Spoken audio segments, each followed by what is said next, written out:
భోజనం పెట్టడానికే ప్రయత్నం చేస్తుంటాం. ఓకే, భోజనం పెట్టమని అందరు భోజనం పెడుతుంటే అప్పుడు అదే టైంలో గణపతి వచ్చిండట. గణపతి వస్తే గణపతిని కూడా పిలిచిండట. ఏది అన్నదానానికి. అంటే నాకు పెట్టేంత శక్తి ఉందా నీకు అని అడిగిండట. అవి అందరు పెట్టినావు, నీకు పెట్టావే శక్తి నా దగ్గర ఎందుకు ఉండదు, ఖచ్చితంగా పెడతా. నువ్వు అంటే నేను ఎంత తింటే అంత పెడతావా అంటే ఖచ్చితంగా పెడతా అన్నాట. మరి కండిషన్ మీద నేను మీ ఇంటికి వస్తున్నా, నేను సాటిస్ఫై అయ్యేంత వరకు పెట్టాలి. నేను ఎంత తింటానో అంత పెట్టాలి, అప్పుడే నేను సాటిస్ఫై అవుతా అని చెప్పిండట. ఆ విధంగా ఆ గణపతి వాళ్ళ ఇంటికి వెళ్ళిండు, భోజనం పెట్టిండు. మొత్తం అంటే కర్మాగారం అంట. కర్మాగారం అంటే వాళ్ళ ఇంట్లో ఉన్నాయి అన్నీ, ఎన్ని ఉన్నాయో అన్ని పెడుతూనే ఉన్నాయట. అన్నీ అయిపోతూనే ఉన్నా కానీ ఎక్కడ కనీసం సగం కడుపు కూడా నిండలేట అప్పటికి. ఎవరికి?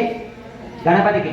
ఓకే, గణపతికి సగం కడుపు నిండపోయే వరకు అప్పుడు జనక మహారాజు రిలేషన్ ఇంట్లో ఉన్నదంతా అయిపోయింది. ఇంకా పెట్టడానికంటూ కూడా ఏమీ లేదు. కాబట్టి నేను ఇంకా నీకు అంటే పెట్టడానికి ఏం లేదు అనేది చెప్పిండట. అట్లా మీ ఇంట్లో ఉన్నదే ఎందుకంటావు? ఈ రాజ్యానికి ఎవరు? నువ్వు రాజు. అంటే రాజ్యం అంతా నీదే. అంటే ప్రతి ఇంట్లో ఉన్న కూడా నీదే. కాబట్టి నీ రాజ్యంలో ఎవరు నన్ను సాటిస్ఫాక్షన్ చేసినా సరే, అంటే నా భోజనానికి సరిపడే తిండి పెట్టినా సరే, ఖచ్చితంగా నువ్వు ఏదైతే కండిషన్ పెట్టినది నువ్వు నెగ్గినట్టే అన్నట. ఆ విధంగా రాజ్యంలోనికి ప్రవేశించాడు ఎవరు? గణపతి.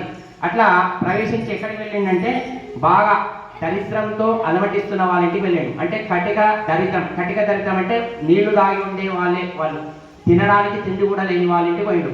కాకపోతే వాళ్ళిద్దరు దంపతులు ఎవరంటే రోజు గణపతికి పూజ చేసేవాళ్ళు. ఆ దంపతులు ఏం పూజ చేస్తారంటే రోజు గరికతో పూజ చేస్తారు ఆ గణపతి.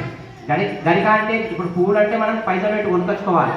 గరిక అంటే మనకి ఎక్కడైనా అడవిలలో కానీ ఎక్కడైనా దొరుకుతుంది. కాబట్టి గరికతో పూజ చేసేవాళ్ళు.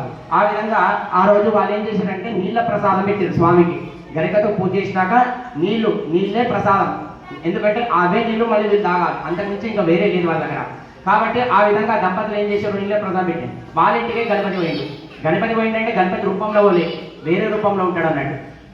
పోయాక అక్కడ ఏంది? భోజనం పెట్టు, ఇట్లా జనక మహారాజు నన్ను సంతోష పెట్టలేకపోయాడు, మీ ఇంటికి వచ్చినా మీరు భోజనం పెడితే మీరు సంతోష పెడితే మీకు బ్లెస్సింగ్స్ ఇస్తామని చెప్పిండు అన్నట్టు. అప్పుడు వాళ్ళు అన్నారు దంపతులు, ఈ రాజ్యానికి పెద్ద రాజు ఆయననే మిమ్మల్ని సంతృప్తి పరచలేకపోయాడు, ఇక మేము కట్టిగా దరిద్రం. అంటే ఈరోజు మా యొక్క ఆహారం ఏంటంటే నీళ్లు. గణపతికి పెట్టిన నీళ్లు మాత్రం ఉన్నాయి, ఆ నీళ్లు మేము దాగి బతకాలి. ఒకవేళ అవి కూడా వద్దంటే నువ్వు తాగేసే అన్నట్టు చెప్పేశారట. అంటే ఒక్కసారి గణపతి ఉన్న రూపంలో ఉన్న ఆయన అడుగుతుండట, ఇంకా ఇది కాకుండా నీళ్లు కాకుండా ఈరోజు ఏమైనా పెట్టుకుంటాం మీరు చూడండి అని అన్నట. అంటే ఆ పెట్టిన గరిక కూడా పెట్టినామంటే ఆ గరికి ఇవ్వండి అన్నట. ఆ గరిక ఇంత తీసుకొని నోట్లో వేసుకొని తృప్తోస్మి అన్నట. తృప్తోస్మి అంటే సాటిస్ఫైడ్ అంటే ఇంగ్లీష్లో అంటే నేను తినడానికి సాటిస్ఫైడ్ అని చెప్పినట్టు. ఎప్పుడైతే తృప్తోస్మి అన్నారో అప్పుడే వాళ్ళకు కడుపు నిండిందని అర్థం. అందుకని తృప్తోస్మి అన్నాక ఆ రోజు నుంచి గరిక అనేది స్వామికి పెట్టడం. అందుకే ఎప్పుడైనా సరే మనం ఎంత పెద్దవాళ్ళమైనా సరే, మనకి ఎంత సంపద ఉన్నా సరే, ఎంత ధనం ఉన్నా సరే, ఎంత డబ్బు ఉన్నా సరే, అన్నదానం చేస్తున్నామని చెప్పకూడదట. అన్న ప్రసాద వితరణ చేస్తున్నాం. ప్రసాదం అంటే మేము పెట్టేది ప్రసాదం ఇవ్వచ్చు, కడుపు నిండా భోజనం ఇవ్వచ్చు. అన్న దానం అంటే ఏంది? నాకు సరిపడేంత నువ్వు ఎప్పుడు పెట్టుకునే ఉండాలి.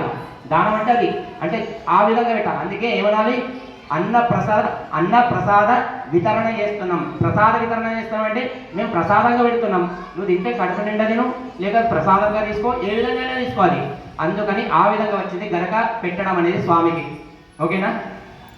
ఓం గం గణపతి.